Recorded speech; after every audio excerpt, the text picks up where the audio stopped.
Psalm 54, ein Meisterstück mit Gitarrenbegleitung, eine Intuition von David, damals, wo zu Fitter zum Saul gekommen sind und ihm gesagt haben, der David hat sich bei uns in der Nähe versteckt.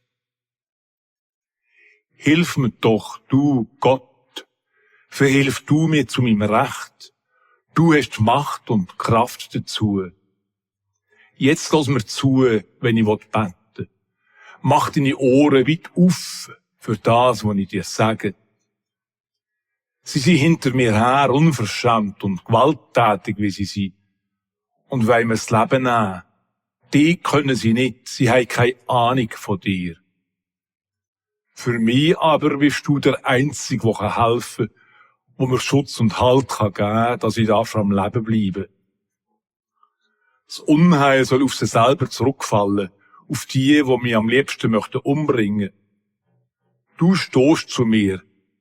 Drum mach sie zu hudeln und zu fetzen.